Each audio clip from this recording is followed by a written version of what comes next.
Good morning, this is Vaughan in Nova Scotia. I'm going to finish those teapots I threw yesterday, and there's two of them here that needs handles and the spout attached. So here you go. They're still pretty soft. The lid, of course, won't be able to sit on there properly until I've trimmed it. Alright, so I don't use a hole cutter when I put my spout. I use a regular drill bit. Always wet it before I put it in there.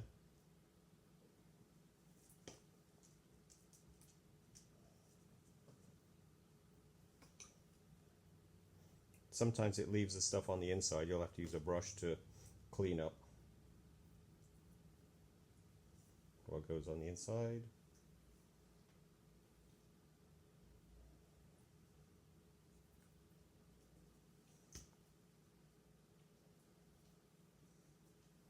I also have a different size drill bit there. If I feel like they still look a little small, you can just make them a bit bigger.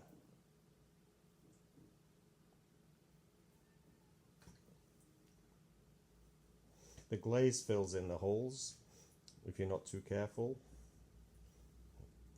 Glaze actually has a little bit of a thickness.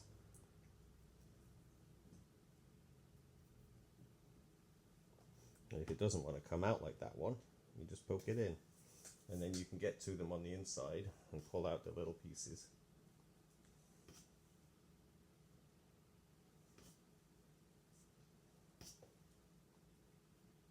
And it's a good idea to brush with the, just backwards and forwards to smooth out the inside a little bit.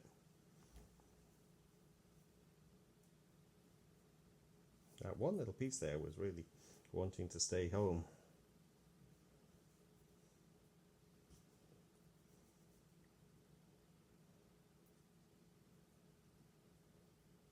My hole punches used to always get messed up, so I stopped using them. Just got a drill bit which works just as well. And the back of the paintbrush you can just use to kind of smooth out a little bit.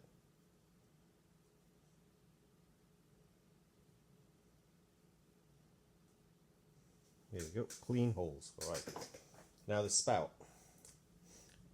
Obviously that looks more like a saucepan handle in there, so you're going to have to tilt your spout up, and the bottom over here should be level with just underneath the top of the height of the actual pot itself. So we're going to have to trim some off here. I should be doing this where you can see, I guess.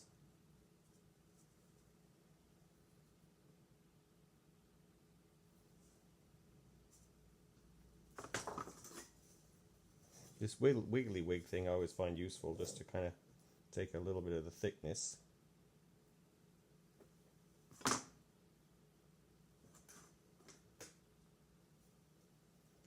Now you can take another look at it.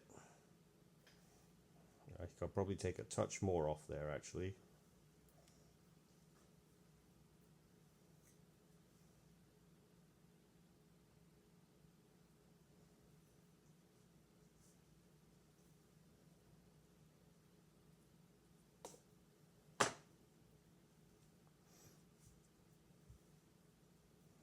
Just going to pull that back a little bit so it's easy to catch it and smudge it on. Now I try to attach everything when the clay is still really soft.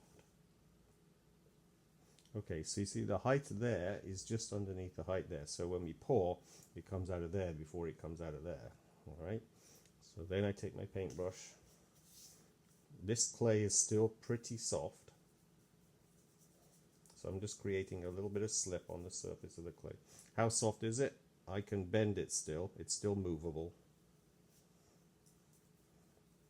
And then I'm going to open that up just a touch so it's easier to smudge it in,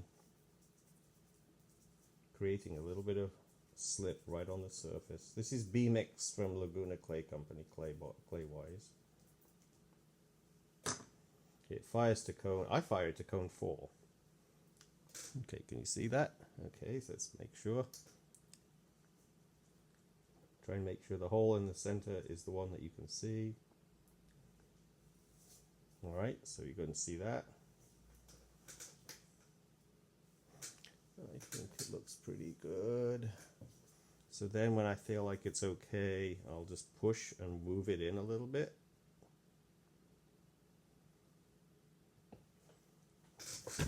Yes, I went for this bit and put my hand inside.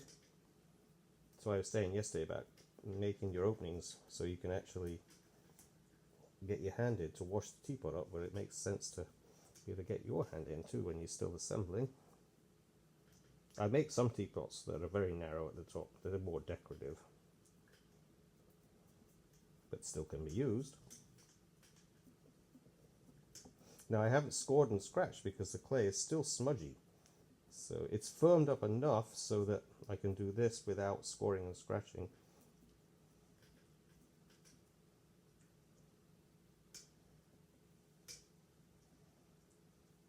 I'm sure if this was porcelain you wouldn't be able to do this, but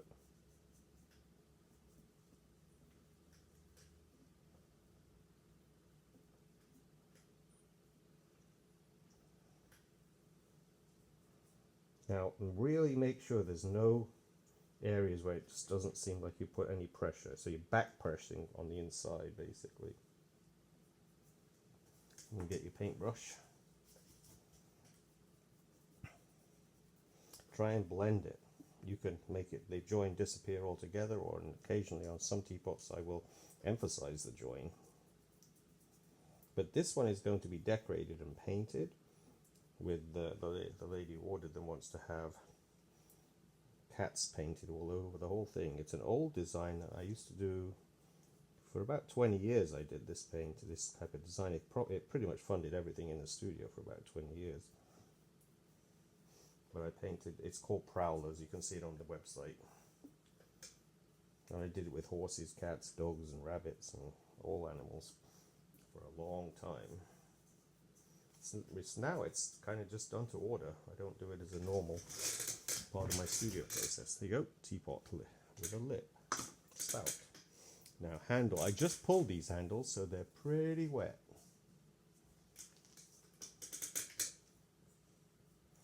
So less than 15 minutes old probably. Now that level there is where I'm going to put the handle on this side, so it kind of flows through the teapot.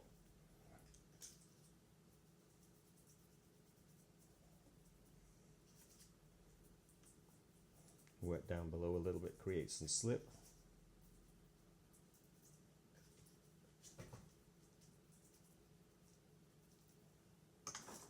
When I was taught how to do pottery, we had to score and scratch everything.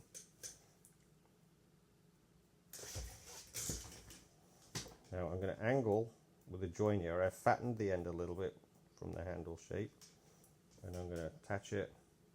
And I have a funny eye on one side, I think, because whenever I attach my handles, I can always see later on that, oh shoot, I got it slightly off again. So I think one of my eyes is a bit stronger than the other. So I don't really join it thoroughly until I take a second look. And that one looks pretty good.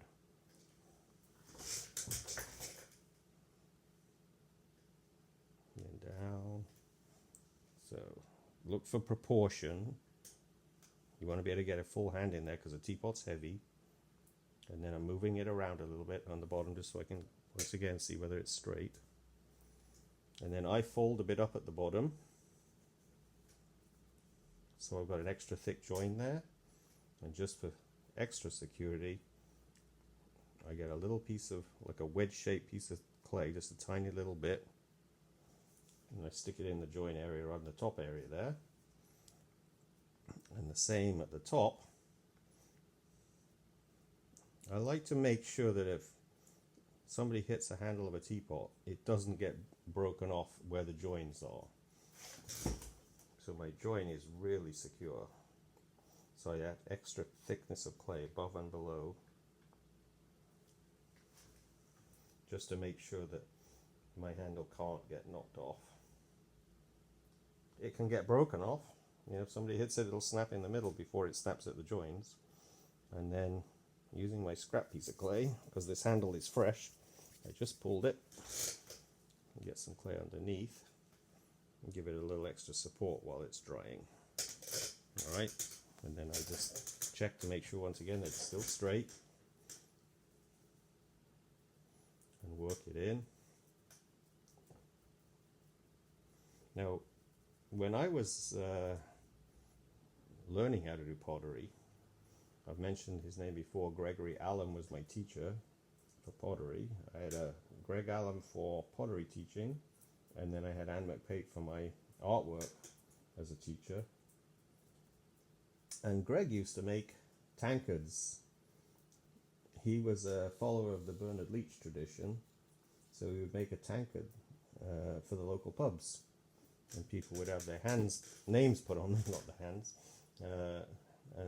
so they could hang at the bar, and people would always say, pinter, what was the name of the beer then? 6X, I think, or something. Oh no, I think one was called Tavern as well, back in the 1970s anyway. But anyway, I liked those tankards, and he used to put a little shape of a thumb, basically, in the actual, at the top. And over the years, I tried doing that. I never felt satisfied. So I started putting a little ball in there, and I have a little stamp that I press into it. It does the same function, it's just slightly different. But that's one of the things you can always identify my work with. I have a home for the thumb on the top of all my mugs, or teapots, or pitchers. And it's just to give your thumb a place to rest. See, that little piece of clay there gets pressed right in, so it makes that join really secure. And because I decorate these with slip, they will have 4 layers of slip painted and brushed and sprayed over the top of this teapot. So basically, I need my handle to be really secure. Otherwise, the slip would wet it down and actually it would just collapse off the pot. So this little piece of clay in here and up there has a double purpose. It makes it really secure for the customer, but also for me in my process, it makes it really secure too. If you imagine dipping this in slip when it's still reasonably soft itself, all that water in the slip is going to soak somewhere, so it soaks into the pot.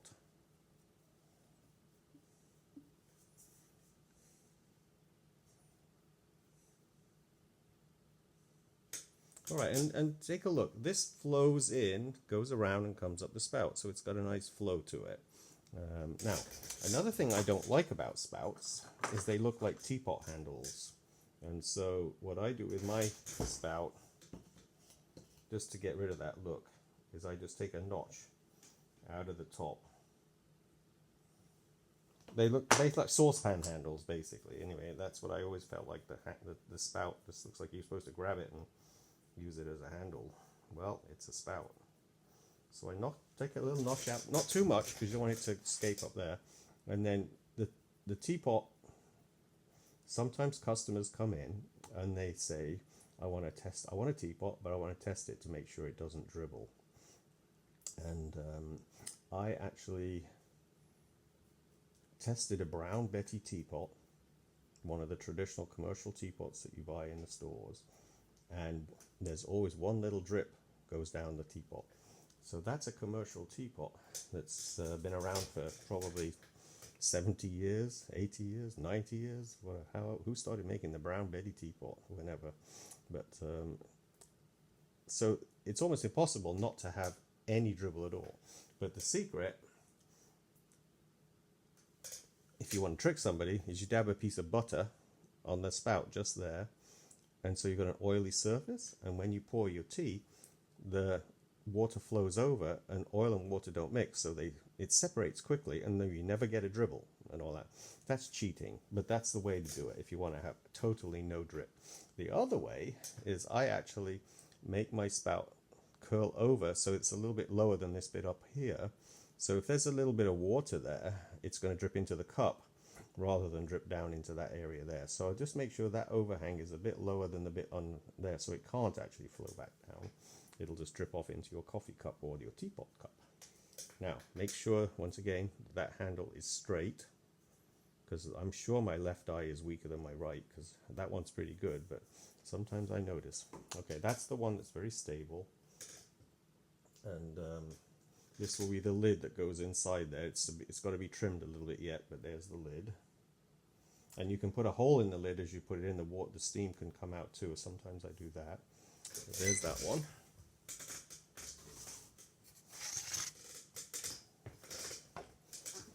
This was the other teapot. I'll do this a little faster since you've seen it already. So there's the thing, and there's the lid, spout. These are very soft. Now let's take a look at this one. This isn't so bad because basically it's a bit big as a spout, I think. So I'm going to trim it evenly all the way off.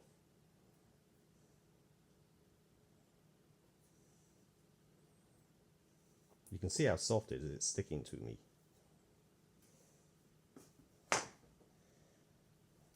And once again, I curl it over a little bit, so I've got somewhere to smudge from. Check it again. That one looks pretty good, so we know it's going to go. I just made a mark right there.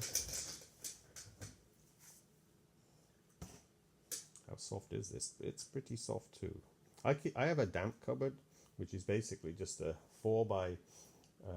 2 feet by 4 feet cupboard that's actually 6.5 feet high, and I store all my pots in that overnight. And so if I throw some water in the bottom of that and put a few damp sponges in there, it will actually keep things wet all night. It's about 12 o'clock, lunchtime here, I guess. I spent my whole morning trying to get my snowplow secured, because I'm pretty sure we're not going to get any significant snow anymore. So I have a pickup truck with a snowplow, so I was trying to get off that and store it, which gave me a real headache this morning because it wouldn't detach properly, but finally got it off. So I got a late start. So you know that we're not going to get any snow anymore, right?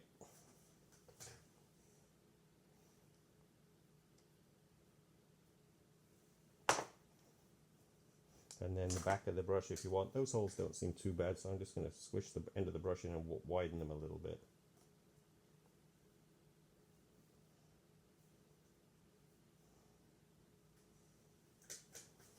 And then you don't want any sharp areas in there, so just get those out.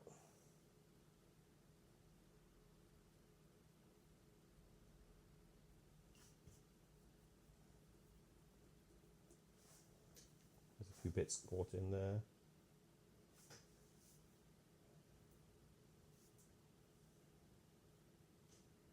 If you put your fingers in, you can often pull any bits of clay off on the inside as they poke through.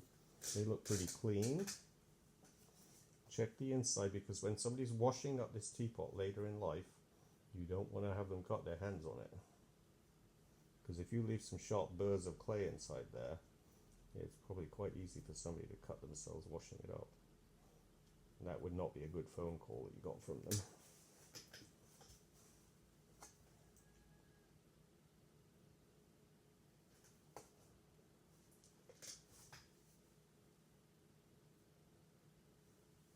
Okay, that's not too bad.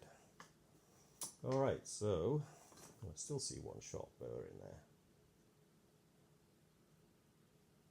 Okay, sometimes they can really hang in and just not want to let go. There it is. Alright, so now, because this clay is so soft, I'm just going to smudge the slip, create the slip from the actual.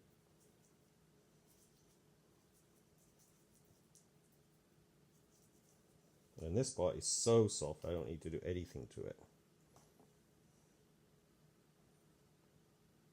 What you want to make sure, once again, is that should not be higher up than there. Otherwise, when you pour, it comes over this area before it goes out there. So you can take it and make it just a touch lower.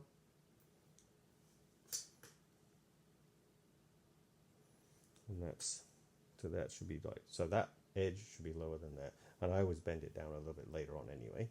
And then the same again, just smudge it in. So as you spread the spout out a little bit where it's going to join, you can get your finger, a dry finger, not a wet finger, and it catches the clay and pushes it in.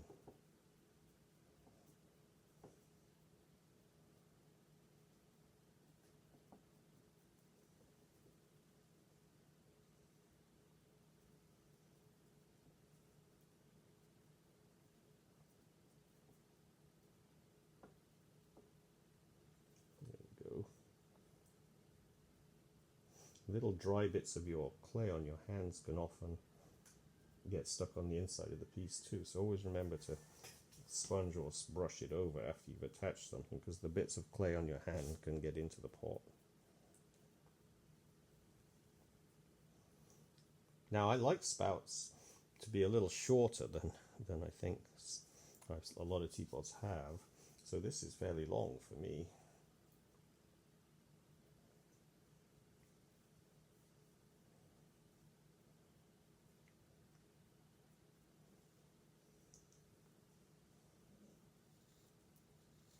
And then make sure you got a nice smooth curve. The profile that you're really looking at, it's a nice curve down.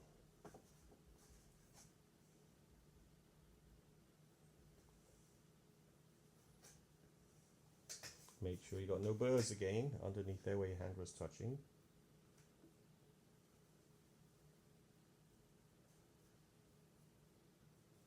And then the handle, right opposite.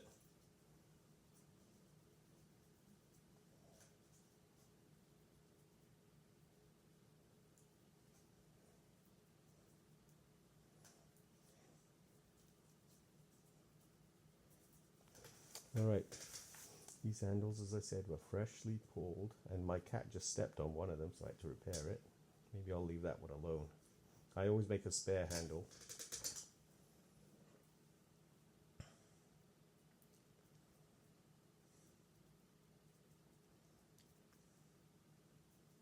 So thicken in the handle basically, just so you really have a nice bit of clay that you can push on there. Stand up to look down at it. So you want to make sure with your wonky eye, if you have it like me, that you get it on that same plane level, and then you can attach it just a touch so that you can slide it over a little bit if you have to.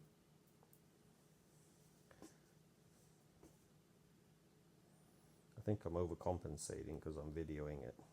So basically I'm doing well today, because that looks good as well. And then pull it underneath. Before you attach, you want to judge the size so you can get your hand inside there easily. Then wiggle it so it's stuck. It is level, so that's good. So I can use this other yucky soft piece of clay here, which is just too soft. I'm not sure if I'll be able to do this. That piece is really soft. Let's grab another one.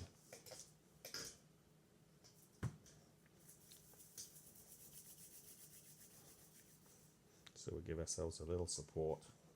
These can be removed fairly quickly, usually within half an hour. Keep a sponge with you too. It's good to, rinse your hands occasionally while you're working, because all that dry bit of clay that's off the piece, especially if you roll coils like that.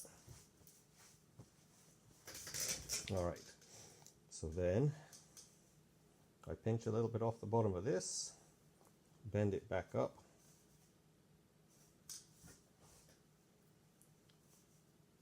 With that little piece of clay.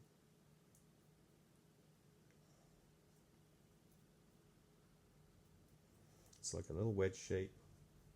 Stick it in there. And that really soft clay that I just had, I can make some of that go in the top there. I got cat fur on my hand from that green cloth. I think my cat's been sleeping on there.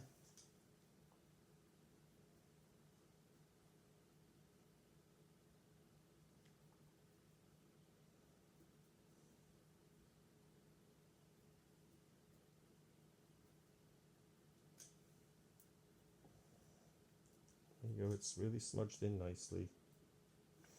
Sometimes I love this old paintbrush to do that too. You can get it under there and use the shoulder, whatever that part of the paintbrush is called, the little metal disc that holds the bristles in. I use that to kind of like a wood modeling tool almost to get it nicely in there.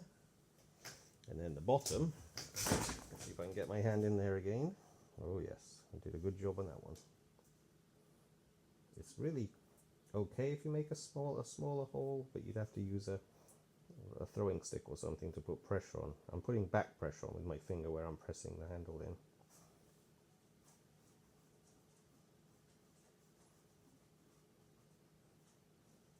Put your hand out.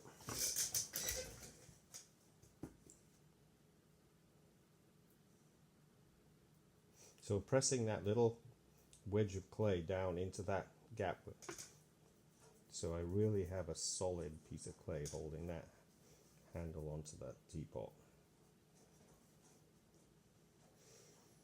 It's always awkward when somebody calls you and says the handle fell off my mug or the handle fell off my teapot, and I always say, well, could you send me a photograph of the actual handle? If the photograph shows it broken around there or down there, then I replace it, no questions asked. If the crack is here or here, then I know it was dropped or hit.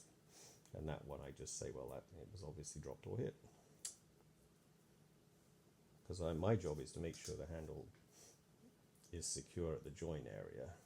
I can't prevent people dropping a teapot, so that's part of my learning experience passed on to you.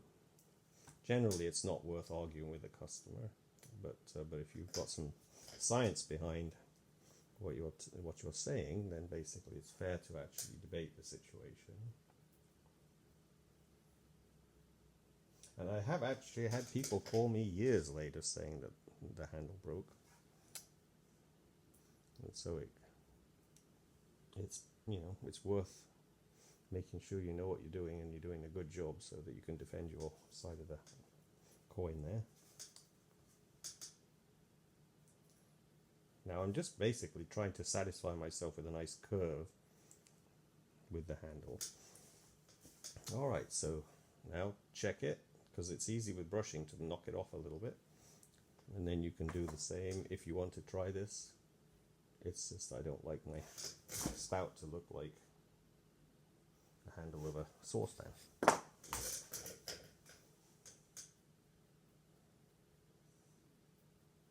I don't think it has any kind of function. I just like it. It's another way of identifying my style and my work. And then you work down so that you get that little bit of an overhang.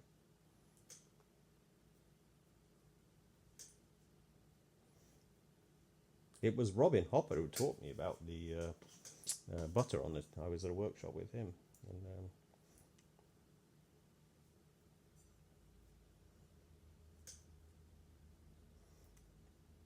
yeah, we miss Robin. Yeah. I got all of his books, so I got that to remember him by.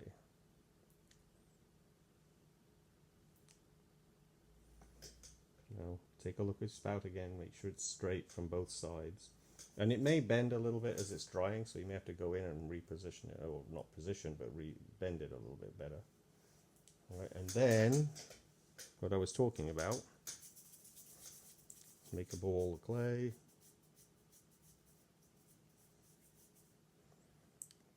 I flatten it in my hand a little bit before I attach it. And it's soft clay on soft, so I'm just moving it around a little bit. And then you got make yourself a stamp. I'm not sure what you can use anything, but to really put some pressure on, I put a little thumb hold,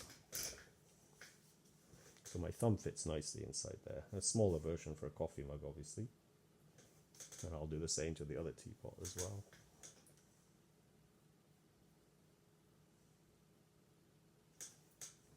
Alright, I think that one looks okay.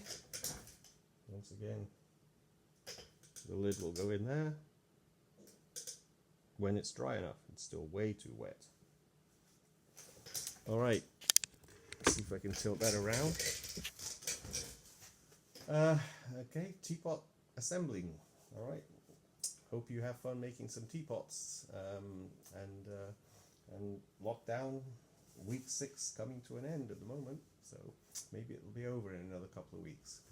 Have a great spring, and May is right around the corner. Flowers will be out everywhere. Thank you very much for joining me in Nova Scotia. Bye bye.